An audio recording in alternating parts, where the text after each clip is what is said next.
I didn't print off them. Oh, you want an We'll agenda? cheat, Yeah, we'll we'll share. cheat. So we'll just, for the acceptance of the minutes from the 12/2/21 meeting, any changes, additions, anything like that? I'll move to accept. I'll second. Okay. I don't have to take notes. Libby's doing it. so- Oh, yeah, that's right. Good. I move Paul. And I second it.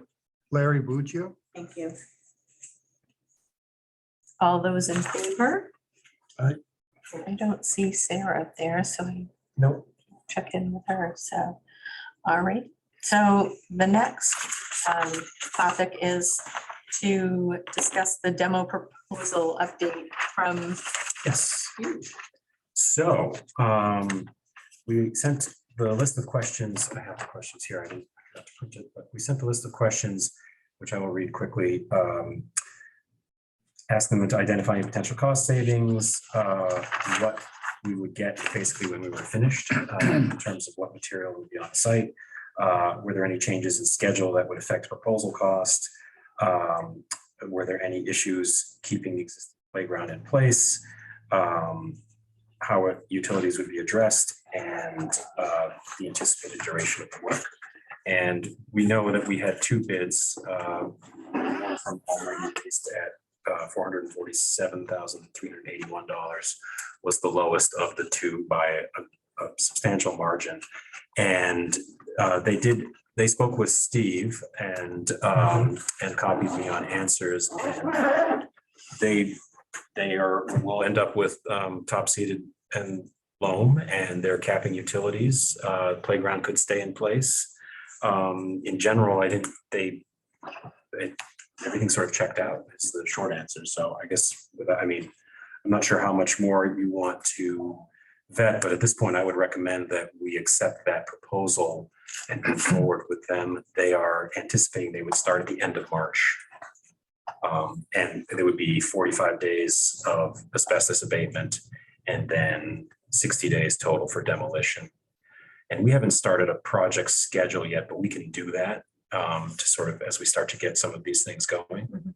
And did you end up deciding about whether they were gonna stay what is it? I think it's at 5 feet. 5 feet from, or, The demolition would be 5 feet, Okay. and this number is demolition of both sides, Yeah. the left and right Yeah. of the existing building. Oh, sorry, Sarah's waiting. Hey, I'm in the meeting. I'll call. Thank you. Okay. Oh, sorry, it's like you I have to can- turn around. Oh, you want it? Thank you. Kind of have your head turned. I know. Put a pair of- I spoke with Eric Doobie, who's our structural engineer on the project, about, we were discussing, do we keep foundation on it's the south side, we'll call it the left Yes, side. that's outside. If you're looking at the original building, then on the, sorry, I'm speaking English tonight. Get there.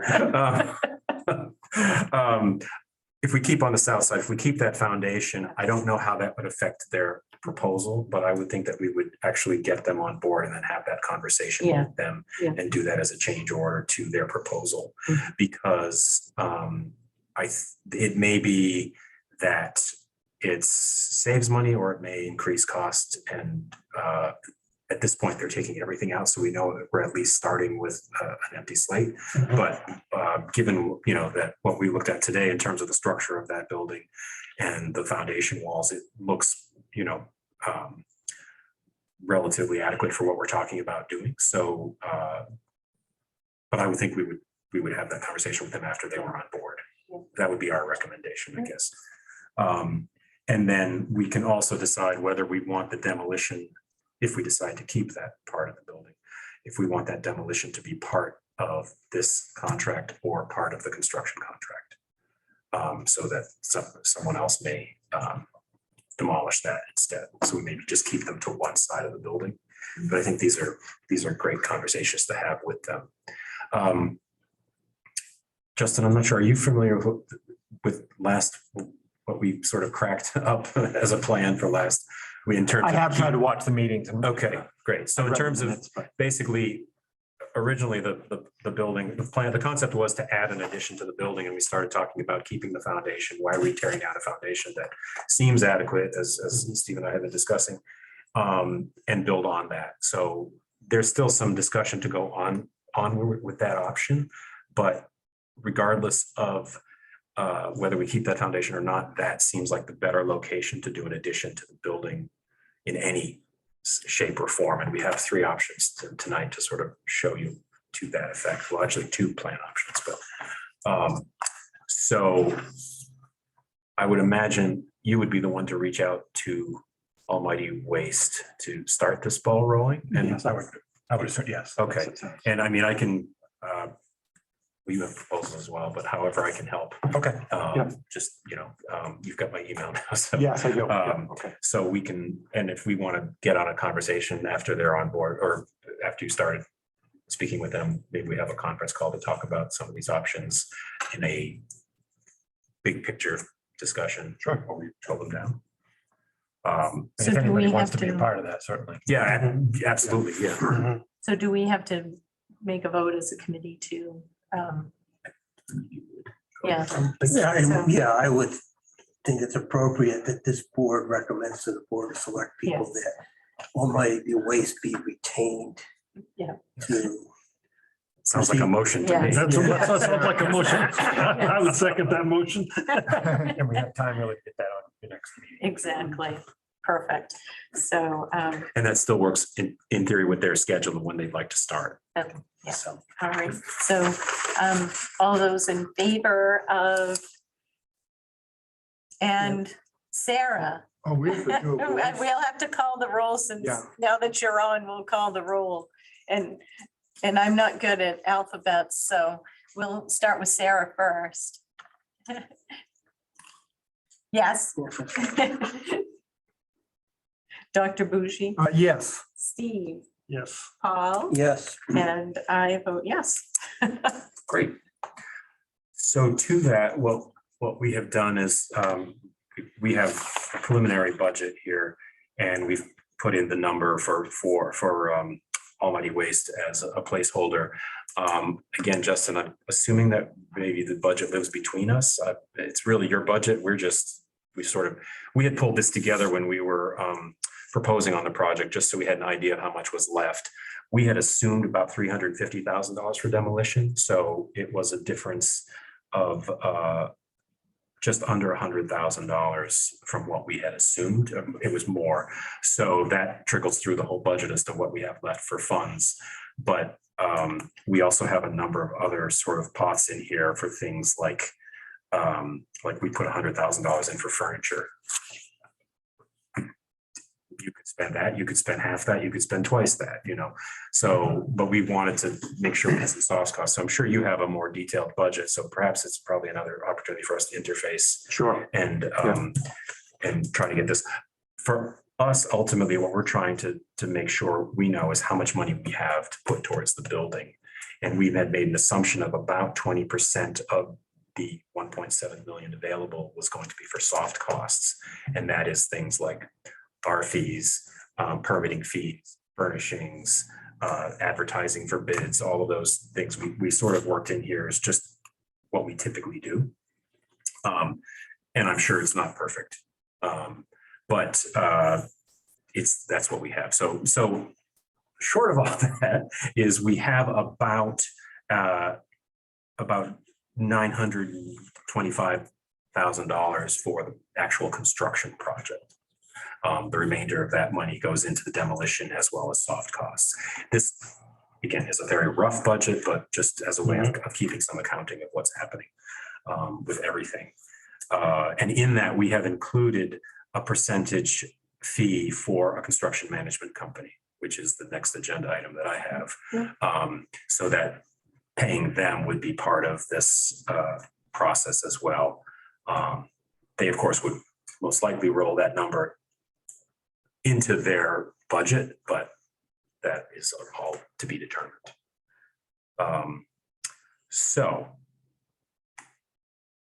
So we can talk more about that offline, but just so you know, that's sort of where we are at this point.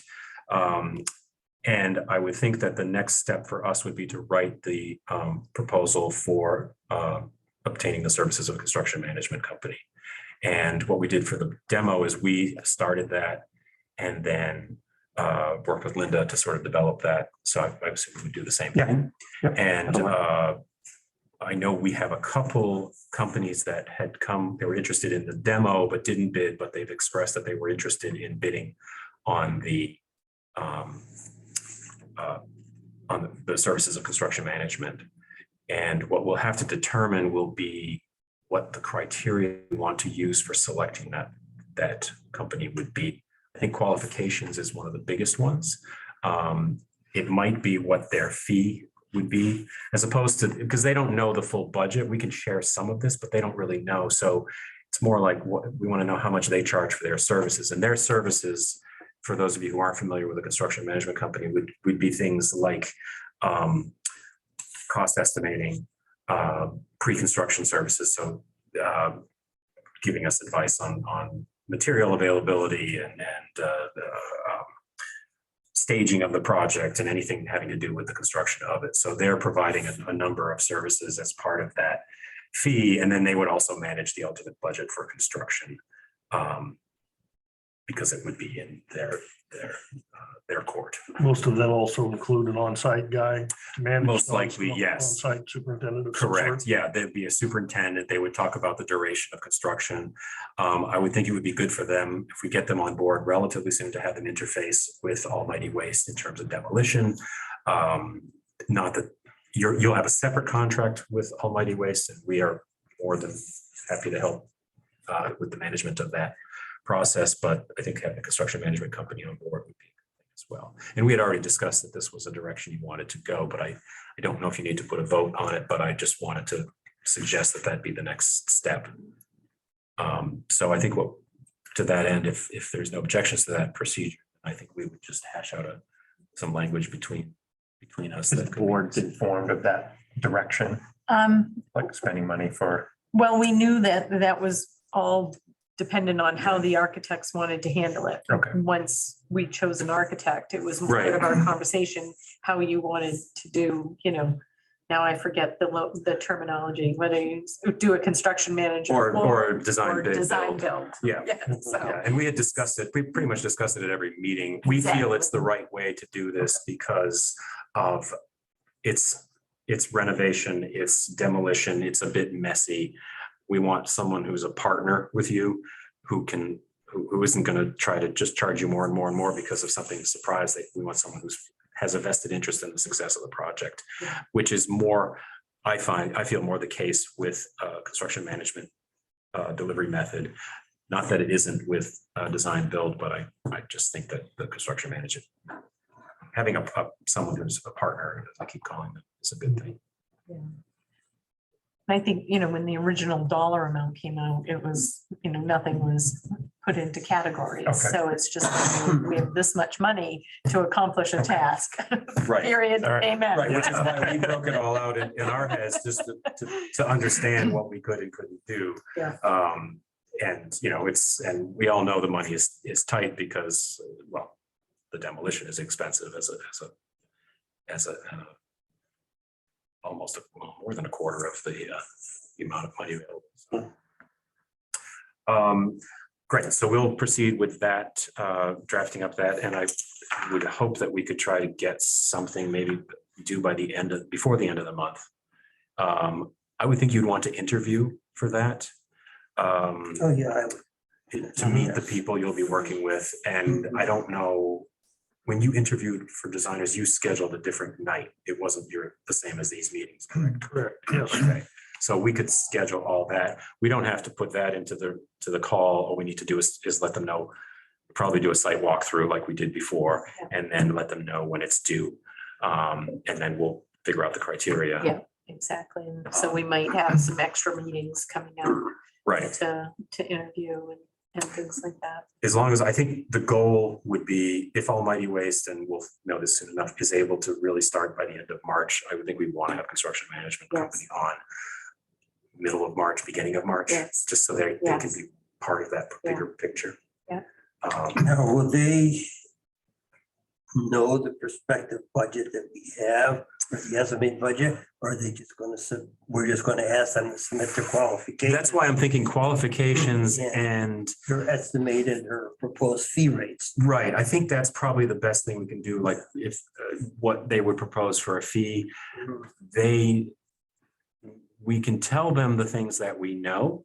In other words, we know it's 1.7 million and we know what the cost of the demolition is. So the rest of the money is the entire project budget. So hopefully, and I would assume that anyone who's applying understands a budget of bigger scope and will know what's coming out.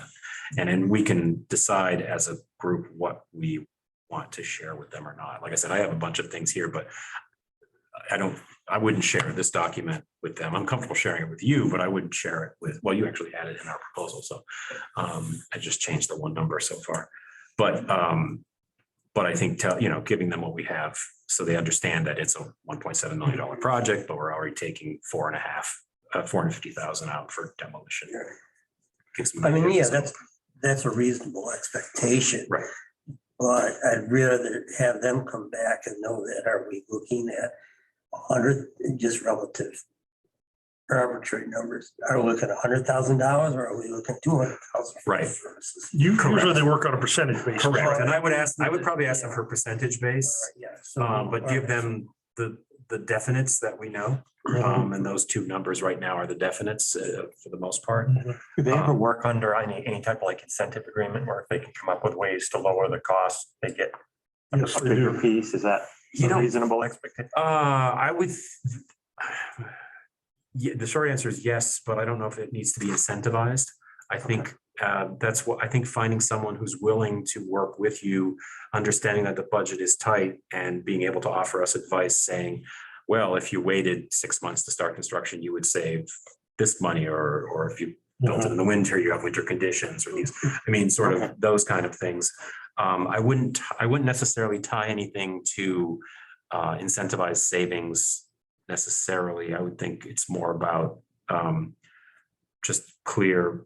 I mean, there's been a lot of transparency so far in this project as far as we've experienced. Mhm. And I think that's a great thing. So I would think we would do the same thing with them, and we would look for someone who is I think transparent. qualifications, to me, that's going to be, Correct. Are they familiar with historic buildings?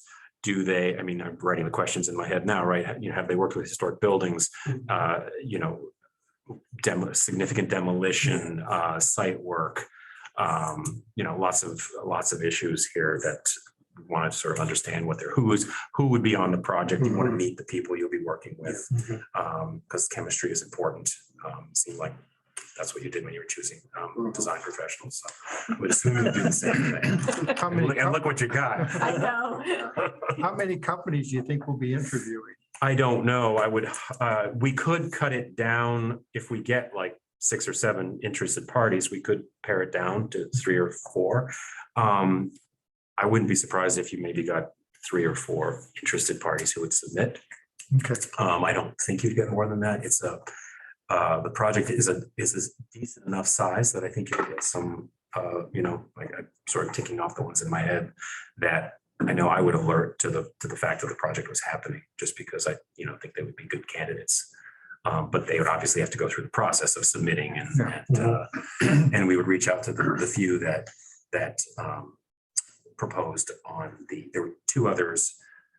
One that proposed and another entity that ended up not proposing, but they did express interest in submitting for construction management. So we could reach out to them as well. would this be like an advertisement in newspapers or whatever? Yeah, the same way that we did it for the demo, and that way it's public, so we can send it to some of the companies that we've worked with, and then we can invite others, and then anyone who reads the Yeah, so you ads. put it out to the public Right. versus just sending select.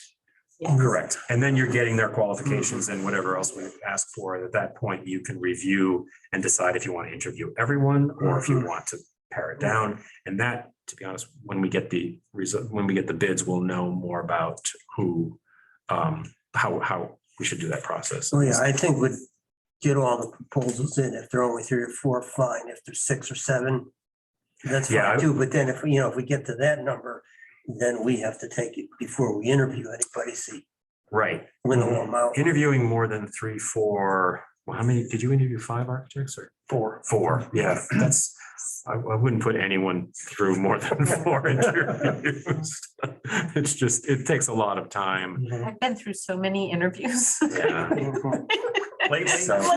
So, you know, or we may get, you know, 1 or 2 proposals and one of them may be really strong and they may be a known entity to a lot of us and you may decide to not interview and work with that person. We'll make sure the language allows you flexibility so that you can determine as a board how you'd like to proceed. I think that's the best way. And we definitely don't want to go on lowest bid. Right. You know, it's not a No. competitive bid situation. We want to be Correct. You want reserve the right to choose. somebody who's going to work well with you and have the credentials necessary for the project. So, okay, so we will work on that language as well. Do we have an anticipated date when that'll be published? I am hoping that we could get that out by the end of next week. And then that would mean that we probably get some, which is probably good timing in terms of people looking for spring work. And then maybe it's due the first week of February. Give them 2 or 3 weeks to propose. I think probably 3 weeks is probably best. Yeah, And then we'll have had maybe we could time it so that, I don't know if we schedule the February meeting, but we could have the bids in before the February meeting so that at least we could understand where we are at that point.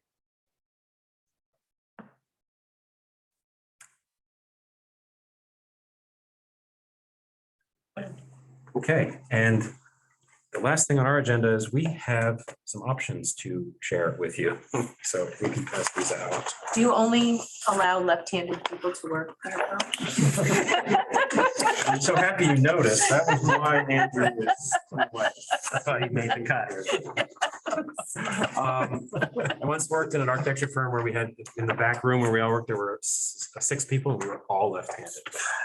But half of the office is right-handed. You just happen to have the left-handed hat here. It started that way. And as they say, in your right mind. It's on our website too, under our team. It tells you what hand we are. Because we're left-hand proud.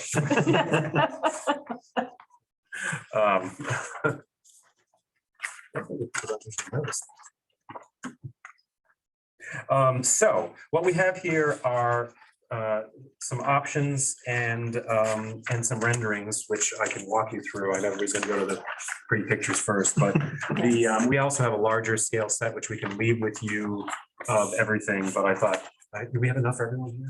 Yeah. And we will email you, Justin, we'll send you a PDF of everything from tonight. Okay, that'd be great. So you have it electronically as well. So the first option is kind of just a due diligence where we would basically do the smallest addition possible, which we looked at as being a kitchen and the bathrooms required for the assembly space. And you're just seeing from the massing on the right here that, you know, we propose to sort of extend the gable somehow. This was really a test. I think we're more excited about what's happening in the other options with keeping the foundation, but if we go to the second page now, that it gives you a better idea of what we think we can do with the plan. And our proposal is, if you're looking at the floor plan on the lower left corner, restoring the entrance that was originally there on the left side of the building. Obviously, keeping the main assembly space. We've changed the doors. You can tell here, anything that's in that sort of soft yellow is a new wall, and anything that's white is an existing, just as a graphic display. So when we sort of created 2 doors and the opportunity to have a stage area or a presentation area, it's just flat floor. We think you would probably do movable stage panels or something if you wanted to elevate, but that way it allows someone to come in the front door. If that was like a wedding rental, they could go in and out, but also if you're having performance, yes, people are coming in on the sides, but it seemed like it would allow the back of a house to be used for potentially staging a production or a green room or a temporary green room, that sort of thing. So we've done that. And then in the main space, we've sort of relocated the stair that would go to the basement and then potentially up to an attic. The second floor would be abandoned in terms of people being up there, but it'd be used for mechanical equipment. And then what we've put in is a small office, 150 square foot room. It's actually not that small. It's a good size, 10 by 15. Again, just thinking about, here's a large space that could be used. Here's some place to store some things. We like how the multi-purpose space, if you had some sort of an event in the assembly space, that could be your intermission, or you talked about voting. Obviously, you could use both of the spaces for that. It gives you sort of a pre-function and a function room, which we liked. Then what we're Potentially proposing, divide that in half. Sorry, I don't mean to interrupt. Is there potential for like a sliding wall? we could do something like that. Just, Yeah, we hadn't, at this point, we just were showing it as wide open. Okay. But there's lots of possibilities for what we could do in terms of dividing that up. What we were trying to do is in the, I won't call it, well, the addition, but the new first floor over the existing foundation is actually creating a new entrance to the building that would be the connector between the two. So that gives us two ways out. Actually, we need to get that stair down, but that's okay. Yeah, the doors swing the wrong way, sorry. Doesn't mean code. So basically that connector allows us a separation.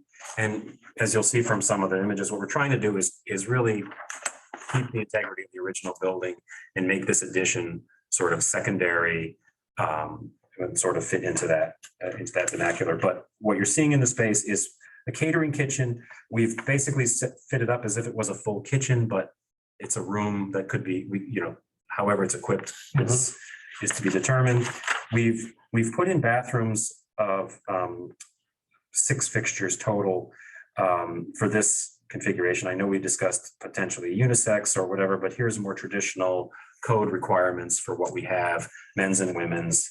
And that would serve the area that we have. So we did a quick code analysis for that. Looking at keeping the existing stair, and Steve and I were measuring that earlier tonight, so we'll tweak that as necessary. And then across the front, we had two meeting rooms as well as another space that we thought could be the archive space. And we gave the archive space sort of a storage room. Those spaces aren't huge, but we thought that they had some real potential to be different types and sizes of meeting space. And then you do have 2 other big spaces as well. Are these for shower stalls? or- No, they're just toilet stalls. Those little spaces in the corners, we might use it for, if we don't have mechanical space upstairs, could be a water heater, could be janitor's closet, something like Okay, that. we were talking at one time about maybe getting some federal grant money to have this as an alternative facility Right. for emergency. For situations, emergency, which I guess would have required showers or. it would also, I think, trigger us, into a different construction type Okay, because of durability, but we can still, we'll look at that. well, it's just when we go to write for grants, Yeah. if there is a grant that would be available, that would be significant. A lot of those issues will become structural, so let us go back and just sort of see what the implications are Okay, from a structural standpoint. One of the things that we're trying to do with the original building is, because it's a wood building, we're trying to avoid sprinklers because of the cost. The areas of the building will work with as a building that's not sprinklered, and that the reason we're separating them with the vestibule is that we can fire rate that and have 2 buildings. So right.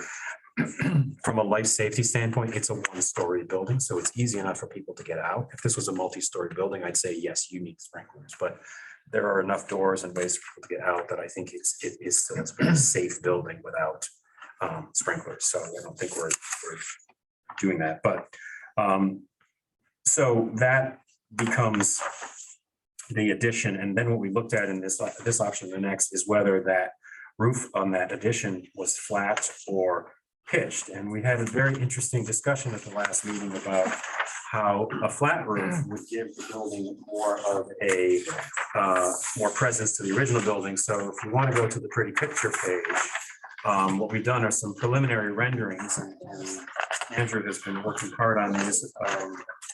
So what we're looking at was trying to make the building feel more open. So we had some large windows in the front.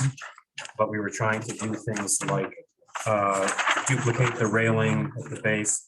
So I think the rendering that's in the upper right corner here is really the one that we think is sort of the more realistic in how it gives prominence to the other building.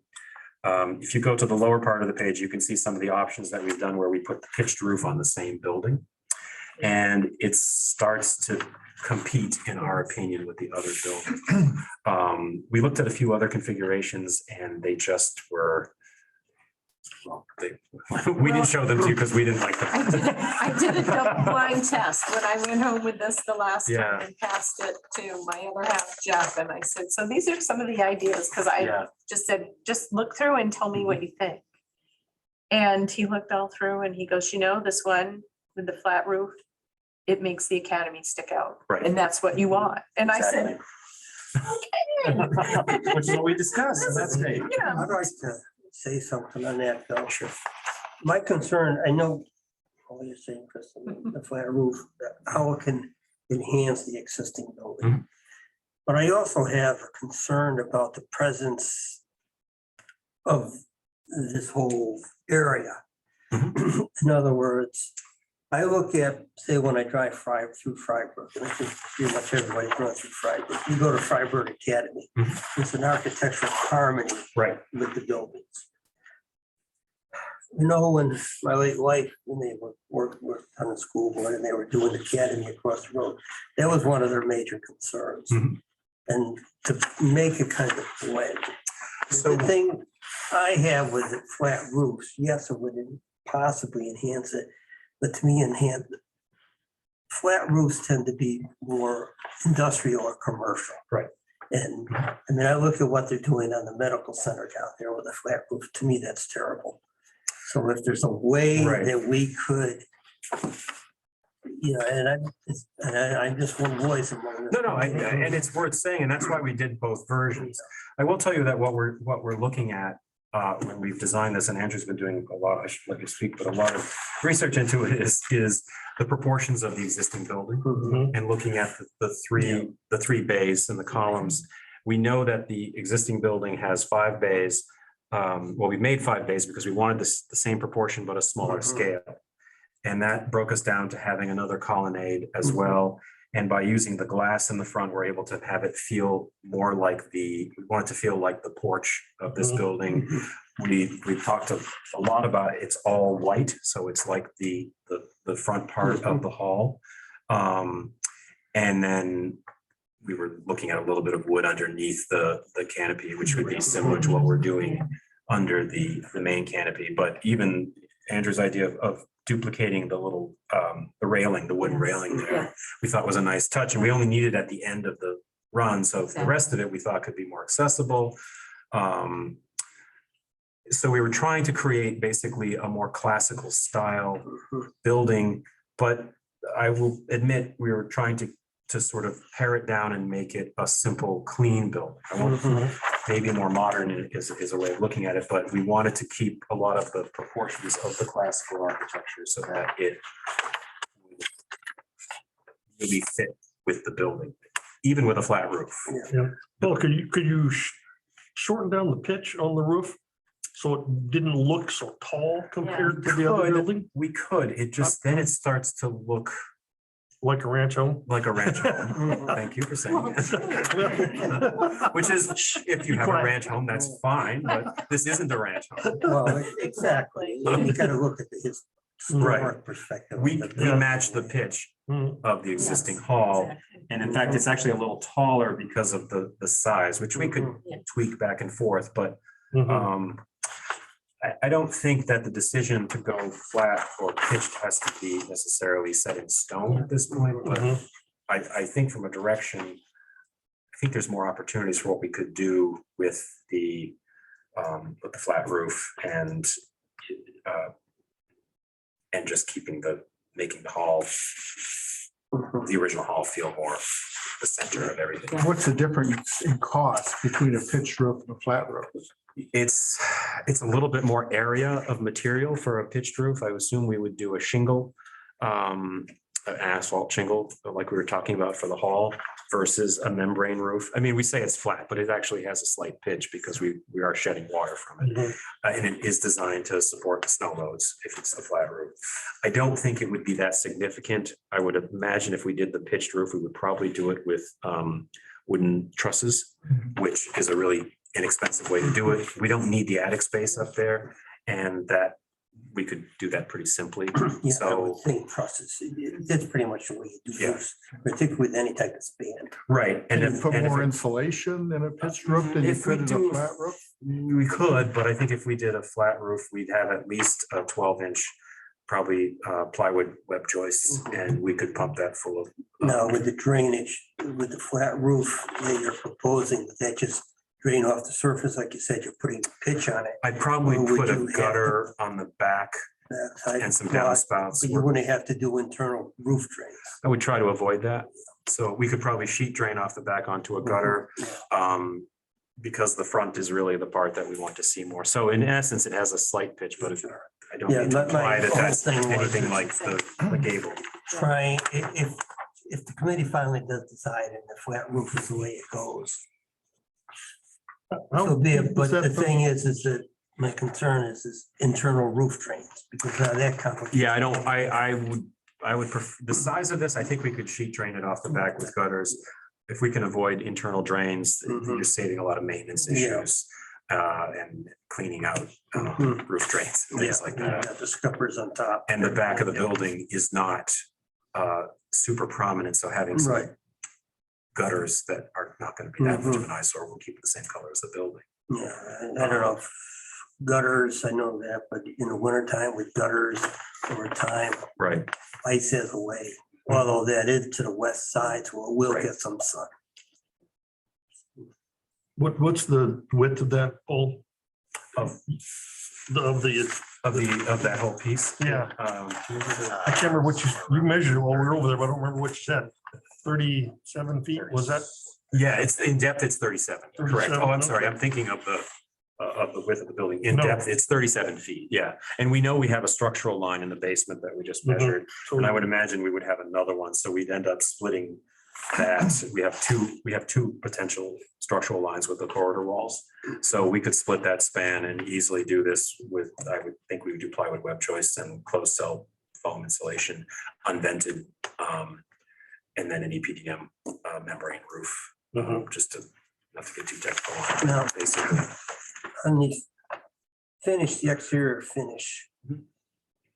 You looking just at wood, or is there any chance to match it brick? I know you're gonna get an exact replica of what's out here. I think that would be a good cost exercise. What we were thinking of to start with was a white composite shiplap Yeah. that would match the gable of the hall. So, and that would be on the sides and the back. We may be able to keep the block wall on the back Mhm. and save further money, and then we just paint that. Yeah. That's still, something that we need to determine. But we're just thinking of trying to keep it as a sort of simple material. And the idea being that the brick is the hall, and that was our, that intensity of color was our sort of focal point. this column line pole is the exterior of the existing foundation, correct? Is that, no, where's the original foundation? It's here. isn't it? Yes. Okay. Yeah, so we're actually Oh, putting that in from, so we're building, we're keeping the slab, we have to weatherproof the, That was my thought, what we were, and we may Yeah. choose to pull that forward and not do it that way. I mean, we don't have to have the porch on the front. We could Mhm. also do this and get more space in the interior. I mean, there's a Mhm. lot of ways to tweak the this. porch looks good, but trying to have a slab over top of it, open basement is, Right, yeah, we'd have can be to, troublesome. we put another membrane on it and then we'd have to put decking over it. Yeah. So I think we could do it, but it's, yeah. These large windows, they're not energy efficient, are they? I mean, if we have to heat this building in the winter. No, these are low E coated double or potentially triple pane laminated glass windows. Which would be an R factor of, I don't know the number off the top of my head, but we will get that when we specify them. It is a trade-off, but we're only putting windows on the front, which is the east side. So we're getting a lot of solar gain in the morning. Right. And we've also, the reason we have the overhang is that in the summer, we'll cut the sun coming in and the winter will come in. So we get some warmth in those rooms. It's a balance between making the building feel more open and efficiency, but in terms of the envelope of the building, we are just having windows on. Yeah, I don't know if we get that much solar gain, at least this time of year between December, January, No. maybe in February. Yeah.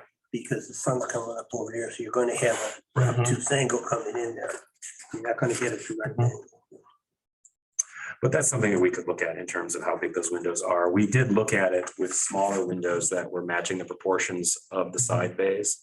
And I've been pushing to start showing this as larger glass, just to make the building feel more open and connected. And I suspect with some landscaping, that building might not, there might be ways to kind of, make that building not stand out so much. I think there's really an opportunity in front to do some sort of a garden of sorts that, could be a community garden even to that extent, which would be kind of nice in front of there. And, right, I think we want the building to be attractive, but we are still, our focal point is the hall. Right, oh, I understand. So anything, like you're saying, landscaping in the front, I think could help. One concern, please don't take offense to that, but I look at that kind of looks like a garage effect. You know, so possibly going to a smaller window. We could look at that. Yeah. Like I said, I've been pushing for the biggest expanse of Well, I glass to I start. understand that, and it's great for getting ambient light in Right. and stuff like that. But again, as I look at this sitting back between the hall and then I look at that, this looks like an accessory garage. There's a lot of detail that I don't think is coming out in these renderings in terms of how we're looking at the columns and having pilasters on the face. And you can barely see them in that piece, but the idea is that we're sort of kind of keeping this in a modern classical kind of area. So this is some options for what we've shown. We have not, one of the other option that we considered was what if we had no addition whatsoever? And we had discussed easily putting bathrooms, and if you look at the plan, you could take the bathroom kitchen block and you could move it into the back part of this, of the original hall. And that gives us the ability to have a large hall with some breakout space in those spaces. So again, based on budget, that is still an option that's out there. I mean, I love the addition, but I think we're pushing our budget. But That was gonna be my next comment. With all this and looking at, if the total budget with demo and everything else is 1.7. Mhm. Even, using the existing foundation of that, we're still pushing it. I think we're pushing. Yeah. There'll be some hard choices to be made once we start getting numbers in. Correct. Construction costs have gone crazy. And that's why we have a number of options here, because I think we need to have fallbacks as we And that's look where at you the come project. back to your first option. Or one that doesn't have an addition, but right, that option there becomes a very simple addition Yeah. and gets you the kitchen and the bathroom, so we talked Mhm. about. So we have our aspirational and we have our I'll have our wish. When would you begin to get some sense of the per square foot, I guess you use in figuring? so that, once we have a construction manager on board, I would think we would do an initial assessment. Mhm. I mean, we started looking at area. The addition is about 2,000 square feet. Mhm. So, given, and then we've got about 3,000 square feet of the hall that we're Yeah. restoring. So I think we're right up to our budget, if not slightly over it. Mhm. But we could, there's ways around that. So I think that would be the very first step after we get them on board. We need to do an assessment and then understand which of these directions we would push. And I think we could also, look at, we're giving you more meeting rooms and spaces, but I think we could look at even a smaller addition Mhm. and tweak the first option a little bit. Now, the second story that basically, abandoned for mechanicals, could you still use those spaces for storage Yes. legally? Yeah, as long as it's storage only, and that's why we had shown, I think in one of the other, You showed the we had put a stairway. stair that could go up and down. I so think we could get that's to where it. the stair originally was, Right. when the building was originally built. Yeah, It looks like it. and that gets up into the highest part. So yeah, you could use that for storage, as well as one of the other reasons that we looked at keeping that foundation is that lower, what was the home ec room. In essence, we wouldn't do anything to it, but it is all usable space. Yes, yeah. The staircase always was right where you came out the library door. Right. And to go down cellar was right below it. And then they moved it over when they did that renovation. Yeah, they made it that little straight shot. right? Yeah, Mhm. yeah, because you would walk through, the fire doors from the wing and the staircase going down into the dungeon where all the teachers smoked was right there. And then the staircase going up came right out of the library door up. Right. That was the original staircase. The basement would be, we would try to make the basement accessible from the other, from the home ec room, which Mhm. means just going through the edge of the other end of the room where we were looking at the connection Mhm. into the existing basement. I would think that would just be storage for the most part. It wasn't the best space. The home ec room, because it was daylight, had windows, I think was more usable for a number of functions. Yeah, that has a lot more uses.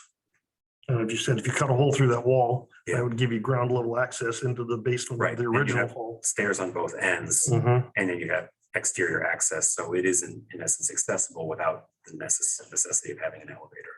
Mhm. But you do have the lift on that's existing, which looks like it could be recommissioned and reused. At what point in this do we begin to have to make some hard decision that we're gonna go with this option? Yeah, for you. Having drawn these, I think we're, and knowing now what the budget is for the demolition. The next thing that we'll be getting, we know there's an architectural assessment of the building that we've done, the existing building. Structurally, we're still working on that. We haven't found any surprises yet, but that would also start to help us understand how much we have to spend on the building. So I think we would most likely put together a preliminary budget for this, assuming that these directions were generally in the right order. So that we could start to look at, where we are with the budget and how much area we have. But like I said, I think we're somewhere between this version and the small addition in reality. Yeah. I'm wondering if we should ask the select board and the new town manager, do we really need another small building in the town? Because there will be maintenance cost on it, and do we really need it? Maybe we should consider plan this first page, but I think we should ask the select board and maybe the town manager for some guidance on that. It's kind of an interesting thought, right? Mhm. Because if you have the extra space, you have breakouts. So like just say someone wanted to have a wedding in there. Under the small version, you're kind of limited because there's no room for anybody Right. to change or. Right, you don't have a So bride you or kind groom. of think about it in those concepts about what do you want people to You're use. trying to hold weddings at Cumston Hall too, so do we want to compete with Cumston Hall? But I think that's a conversation that Dennis and I have had many times about Cumston Hall versus what the academy ends up being. And those spaces in my head are worlds apart. What kinds of things can happen at Cumston? The type of wedding that you'd be able to have at Cumston wouldn't be like the type of wedding you could have Right. here with a front yard and a tent and all of that, because you have a asphalt parking lot down in front of Cumston Hall and a cemetery. There's no place to have like an outdoor space. Right, And then if we were ever to, the other grand plan of mine is to have, a brew fest or a bluegrass festival or something on the fairgrounds and use Cumston Park and use the academy spaces together for a Right. festival type of thing with Right. food and things like that. You could never do that down at Cumston because You're right. Yeah, there's not the acreage. You know, the way that I see, you know, Cumston being used for theater and shows and things like that, the type of shows and space, you could never have, you know, cribbage tournaments. Nobody would really want to do that down at Cumston. You couldn't have, or put on art exhibits and different things, you know, and that's how I just see the two buildings, just the opportunities are endless for both buildings, but they're really different because of the constraints of the footprint and where it's located and the space around it. So, But I still think it'd be a good idea to hear from the select board, you know, would we really need another building in town? Would it really, is it something we would grow into, or is it something that would just be a burden? for well, the I think taxpayers? one of the biggest things that when we did the survey, one of the biggest things that when we asked people when they voted the last time is,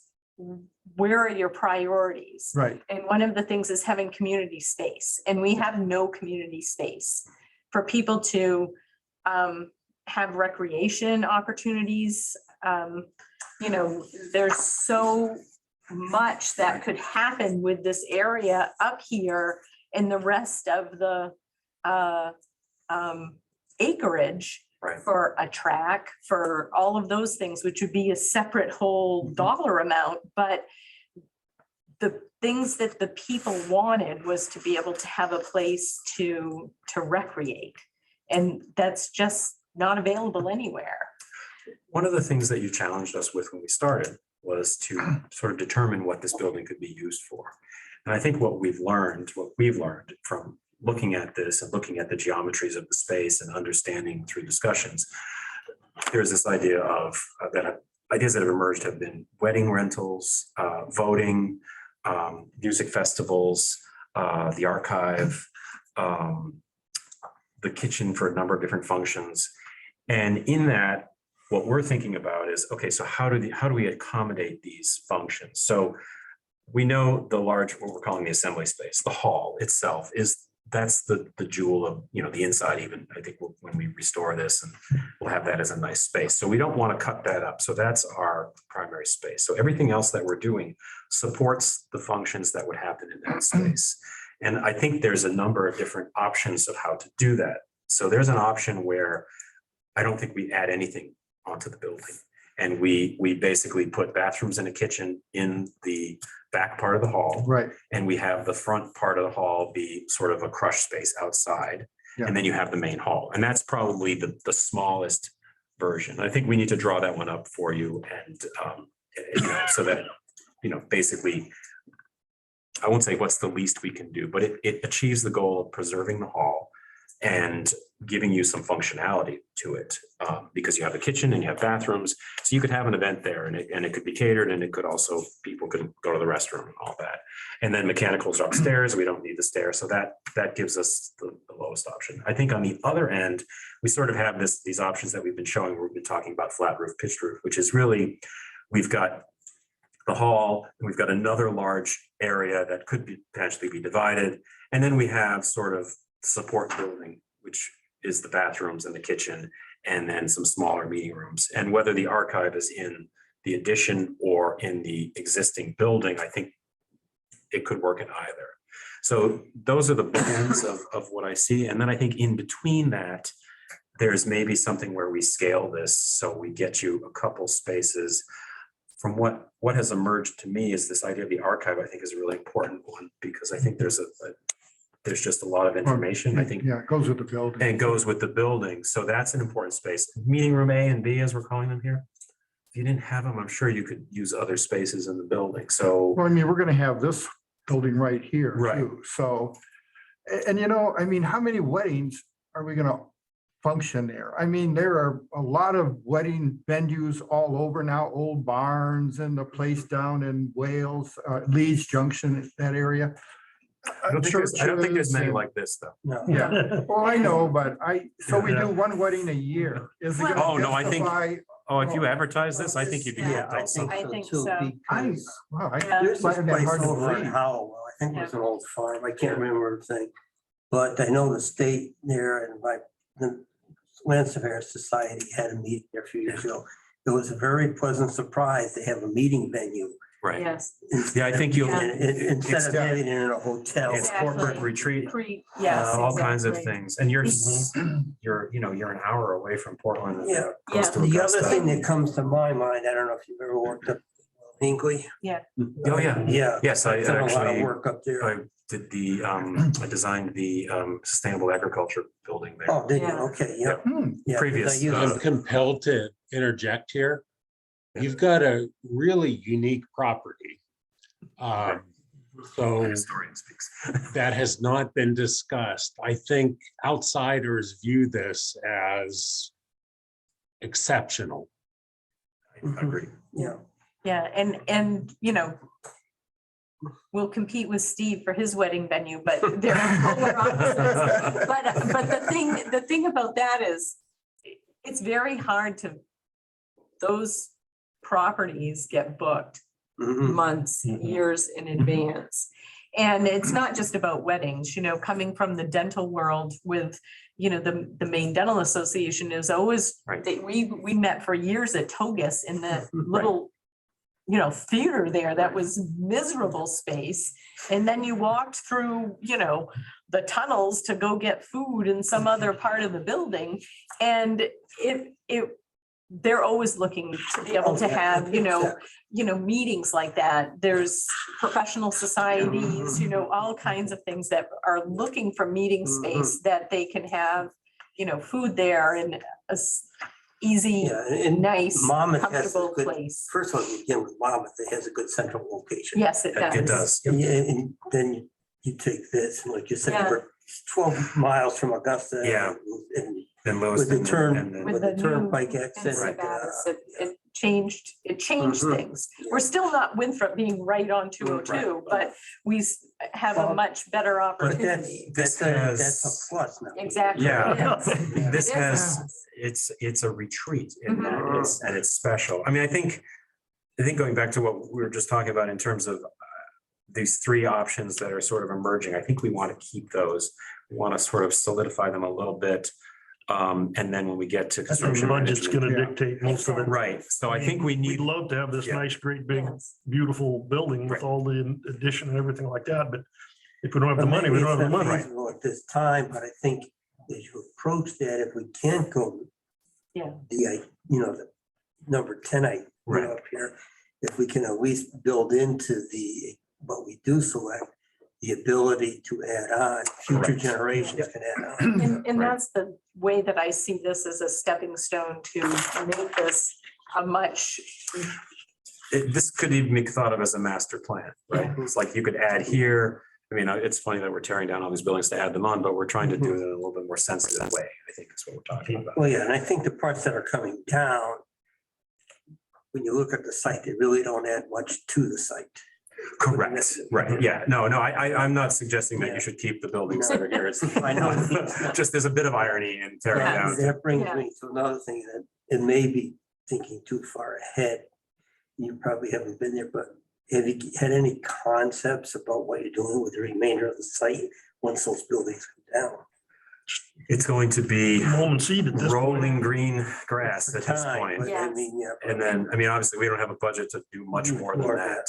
So the nice thing about it is we know when we're done the demolition, you will have rolling green lawns. Mhm. Which would be And nice. a playground out in the middle of it. But, that's good. It is. Yeah, no, it'd be fine. I mean, we just, and then I think we develop a close parking to this building without a sea of paving, and then a place where you would potentially put up a large tent for a Yeah, function, a Yes. Don't wedding. want a bunch Yeah. of paving, because we already have that. No, but we could do just a flat, grade a flat piece of Yeah. grass so that you could put, that's like a Yes. tent site, Yeah, basically. exactly. And that gives you flexibility in the summer to have even bigger events because Mhm. I'll go back to a wedding as an example, right? The ceremony takes place in the space, there's a cocktail reception and then dinner's out in the Mhm. tent, right? You know, and the caterers are moving back and forth. Yeah. And I'm sure during the fair, there should be, Oh, could be gosh, lots of Absolutely. activities. Yes. There During could the be a fair. lot going on during the fair. I think even if you start to talk about a lecture series, Yeah. or, I mean, this easily set up as a lecture and a breakout area. I mean, Mhm. for a And- variety of things, or corporate meetings, as we were just talking about. And, you know, having, I mean, I don't know what kind of space they have at Highmore, but I mean, if Highmore ever was doing any big lectures for agriculture and orchards and gardening and all of that, I don't think that they really have that much. They do, they space. use that big metal barn. I've been there. They put chairs in there and, so, but it gets cold. Yeah, yeah. So, you know, there's opportunities to team up with the You're right. the university extension, you Right. know, cooperative extension and that type of thing. I mean, and that's why hopefully at some point we'll have somebody that's a full-time economic development person that can work that. Well, that's and- true. And make it a functioning, we may never make money, but if we, you know, at least Right. generated something, Mhm. you know. You need that to we could- generate your operational. costs, Exactly, Right. basically. I would exactly. assume that's. That's the biggest thing. You cover your net and, you know, if we're able to do that, then, you know, I think that, Well, and as part of the project, I'm sure we'll be getting up to modern insulation codes yes. and everything like that. So we will heat and cool Right. a lot better Yes. than it certainly does now. And as I said before, this is the only school building that is the original school in Monmouth left. There is not another, you know, school building left that's owned by the town. It's, Well, there is the old Warren House School on by the road commission.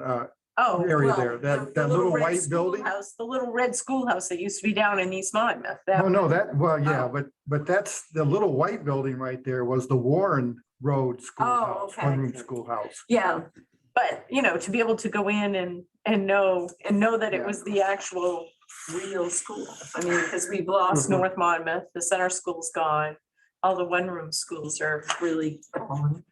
You know, so. Right. And I think this is thankfully the most important one that we're saving. yeah. And maybe No, even in and the state of Maine, it's one of the older ones in the state of Maine. As, too. as John has chimed in, it is a very Yes. unique property. And Yes. after we demolish all the other buildings and have it standing proud on its own, I mean, it's the meeting house on the hill in a lot Yes. of ways here in a classic Maine archetypal way. Yes. I'm sitting here feeling so much. Yes, it's a thing. It's, Yeah. you know, you've got a unique property. So I think if we come out of this with just the original building and a plan for expansion, but the original building has bathrooms, a catering kitchen, a small crush space, an office, a vestibule, and a large hall, I think we've succeeded. Yeah. I'd love to see more, but I mean, Mhm. you know, some of these, like I said, are aspirational. Yeah.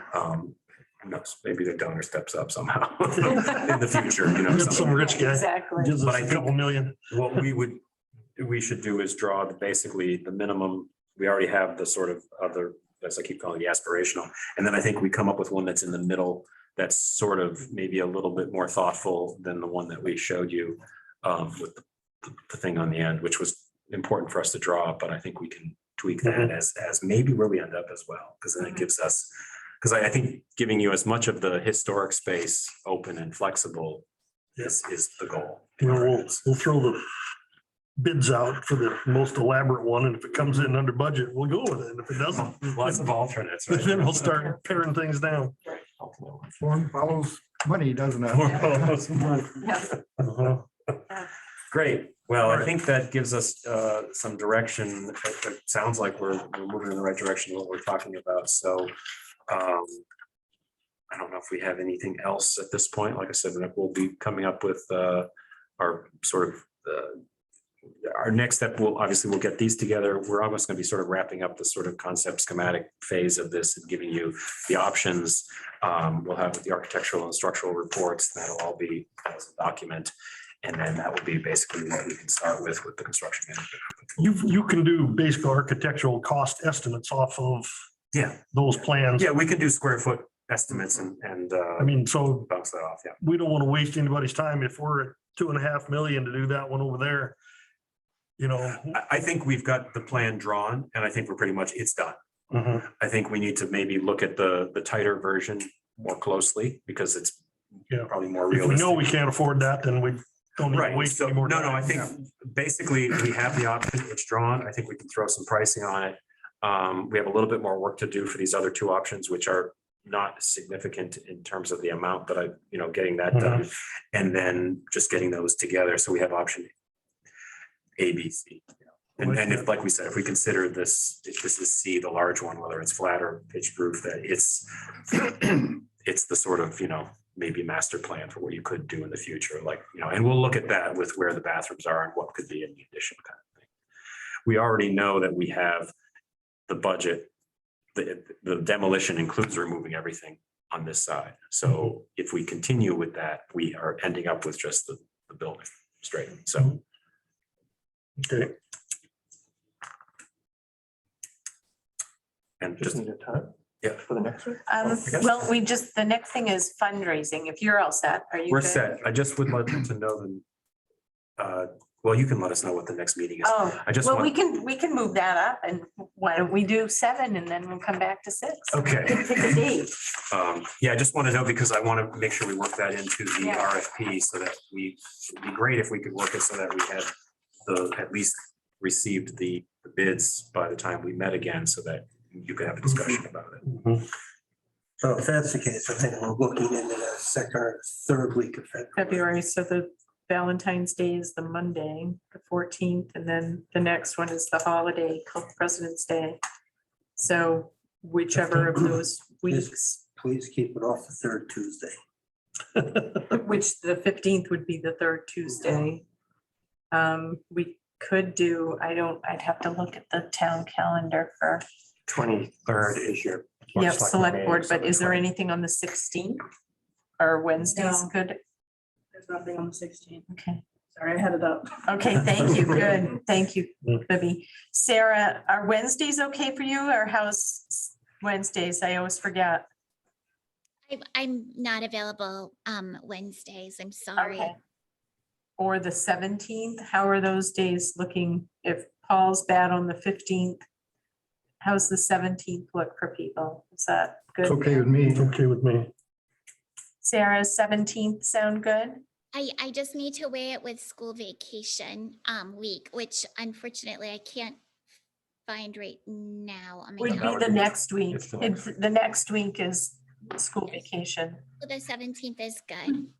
And Libby, nobody's in this room on that day? Yeah, there's nothing at home. Okay, great. Excellent. That gives us some time to get those bids in. and So you- February 17th, Great, okay. Thursday. I think at this point, it's probably one of the more important items that we have to press on with the construction manager. I agree, yeah, oh, yeah, absolutely. And once we get we'll schedule meetings. So you're gonna want to be at the walkthroughs again, Yes, if so, we've Um, figured that out. yes. I will be out of town the next 2 weeks though. Yeah, it's gonna be after that. Yeah, Okay, I think okay. if we get it out by the end of next week is what we're thinking, then we can Get it schedule out a and then- walkthrough. Okay, Like, let's give people a week, or if we do a 3-week period, we can have the walkthrough after a week, maybe, when you get back all tan. Yeah. we'll see what the weather's like. At least sun kissed. Sunburn hungover and. We want a farmer's tan. We want socks and t-shirts like my T-shirts, father. yeah, well. Yes, socks. Okay, Great. Okay, excellent. Well, thank you. Thank you very much. We'll leave the larger set of the drawings with you, and you have the smaller ones. Yep. And that's all we have. Thank you very much, as always. So, Sarah, do you have any updates for us with things that you're doing with the grants or working on? Anything exciting?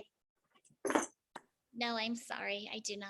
No, that's fine. It's been a crazy time for all of us for between Christmas and everything. So my only report is the 30 blankets that Bates was able to get done for me for the holidays are all gone. And Oh, then great. I had more people calling me saying, I want another one. Thank you. And you know, so the 30 that were done are gone. And I know they did like 200 patches for me. Bianca busted out 30 for me for the holidays because people wanted them as gifts. And I know that they're putting it on their website like we talked about, but I think that, you know, that will breed more activity, people seeing them out there. Somebody got one for Christmas and now this person wants one and things like that. So they're gonna get them stitched for me as we need them and then be shipping them off of their website for people that order them on their website. And they're gonna do like a promotional thing on their website for them. So it'll be seen, but I've had rave reviews. And people reaching out to me after Christmas saying, oh, thank you, we loved our blankets. So, you know, that was good. And my mother had a fun time being the person doling them out. So, and I still have to bring Justin the money, but I'll get up there with all the money. But, and the next thing is I'm gonna just start working on those letters for the banks and businesses in town. I figured I'd wait till after the holidays so that the new year and they have new money to spend, and then I'll start sending out, you know, these letters asking the local businesses and then the banks for those. So that's the only excitement I have, but I was really happy with. Yeah, because I think that's gonna be important because to fund a project of this magnitude, we need to get into the grants. We need to get Yeah. into donors. Yeah, well, I mean, no donors of any magnitude is fine, but you know, you're looking at in the thousands. Donors in yes, the yeah, thousands. and that's the thing, you know, I wish that if we had 1.7 million plus the donations to meet what we want to do, but we don't. We have 1.7 no matter where the money comes from. But Now, just refresh my memory, so 1.7, is that there from the town, and I understand is we have that to is raise the it. total budget we have. We don't have to fundraise that. That is Okay. the budget that has been approved to use, and we've got some So if money we left fundraise, over. is that over and above? Nope. It goes off of what we're, So, yeah, at the town meeting, that or the vote on that article, I think it was last June. yes, On that article, that said, town will give us 1.7 million. yes, that we have a budget of 1.7 million with the funds coming from taxpayers and Yeah. fundraising combined. I wish it wasn't that way, but that's the way it is, Well- and that's the way that it's written.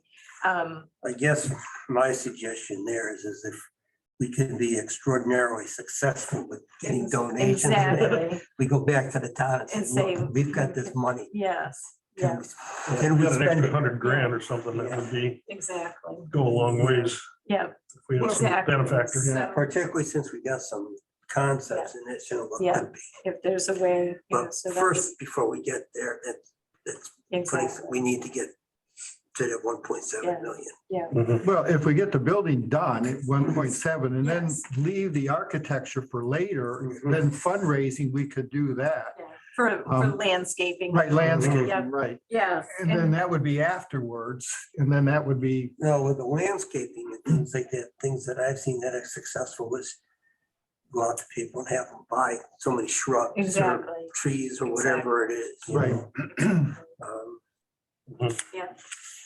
And, you know, I think that, So they put a little memorial plaque, there, you know. give exactly, in and that's what, the- in you the know, donation of. if we're successful in getting one of the banks to be the major funder Mhm. of the bell tower or Yeah, yeah. the restoration of the portico or things Mhm. like that, that's gonna be, you know, they'll definitely have flags, plus we'll have kind of, you know, a donor board that we'll put up inside who has Mhm. given, you know, Right. we'll figure out a dollar amount Yeah. that whoever, you know, gave this much will get Yeah, a name because you on it. look through University Hospital, if you walk through Oh, room yes. given in memory of or what Yeah, have you. well, one of my Um, patients, whenever I went into the heart hospital, his picture was right up at the heart Yeah, hospital. and- I've seen it where you walk through a university campus and that, they'll have a plaque there by Yeah. the tree. you know, Exactly. stuff Yeah. like that.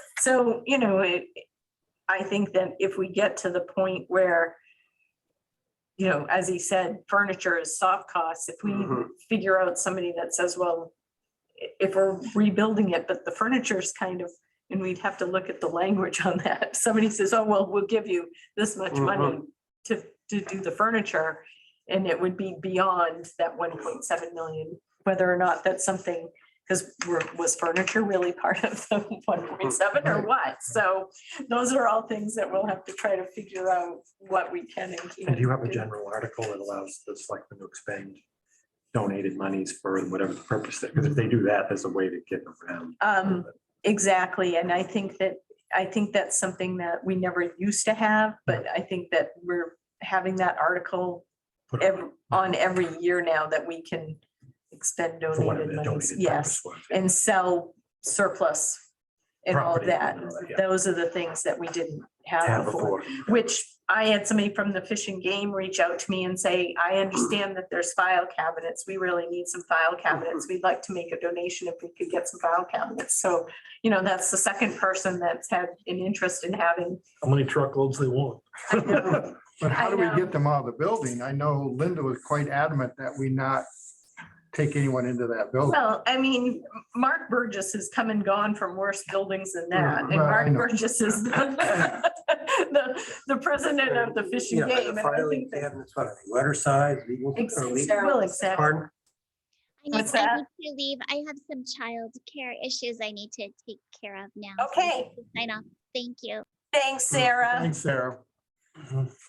Because I'd be interested in some files too. Well, And I exactly. don't mind walking into. a Well, building. exactly. And I I've think been in that, worse places than this. that's something that if Justin my says to us, then, we can make that happen. If certain people, it's not like the doors are open and the people are rushing in. If it's a controlled situation, Well, Linda had said that our insurance wouldn't cover. well, if exactly. anybody- If we had something like in the gymnasium that the public was coming and going Right. from, but if we had a controlled situation with people like, Paul and a couple guys from the Fish and Game that know they I mean, want sign these a waiver, cabinets. And I would think if Exactly. he opened a lot of doors and windows and just Well, went in the and got. winter what- time, mold issues in there without any heat. I'd assume that the mold is kind of a non-entity. It's not growing it's- anymore. Yeah, it's when it's, It's cold enough, but you know, the original's still there. freezing cold out. Yeah. It's probably the better time to go get it. I would think you're right. So, Mhm. but that's I something. had a we nice can day work like this, but it's zero. I think Linda was just assuming all this. She never did any radon tests or. on. There were radon tests. They did radon and all of that. I when think they we did, went in right. there And did Yeah. all those preliminary testing, because I went in that time with you and I guess I was Right. with Jeff when they had all these rooms that we couldn't go in and things. So all that testing was done by that company that I can't think of their name, but anyway. But when I've been in there, I never thought it was horrific. You and I walked around. and- Well, like you said, I've been way worse than that. Oh, I know, and so have I, because I'm one of those people that says an old barn and you've got stuff you want to get rid of. Okay, I'll go in there and, rip it out. I don't care. But, there's the country mouse and the city mouse, and I kind of am the country mouse, and I'm okay with that. So I think that if we come up with a plan, if some of these, folks have a need and it's sitting there and they're willing to make a donation to the cause and move some of this stuff so it's not adding to the demo and tipping fees, then I think it's Mhm. not a bad idea if we can figure out a way to do it. So, Just let me know when it's available. before March, at the end of March. Before March, between now and March. Before that, yeah, When you see the excavator start pulling. yeah, It's exactly. too late. So, anyway, but I think, I'll tell the guys at the Fish and Game that if they know what they want, because Jeff will come up with me and we'll go get what we need. I mean, we have dollies and. As long as the draw size work halfway decent. Exactly. Yeah. Exactly. Gotta be 100 of them sitting around this Oh, my building. goodness. Oh, God, Yeah. yes. They're all over there. Every room's got 2 or 3 in it, Yeah. so just Yeah. walk through and find the ones that work right. Work I right. could take 5 or 6 right now. Oh, yeah. So, and that's the thing. If they're willing to be a part of it and make a donation, then sure, here's some file cabinets for you. Do you need a couple desks and some chairs? So. But anyway, anything else? And I don't think we have any public left. Do we have any public comment, Mr. Ludwig?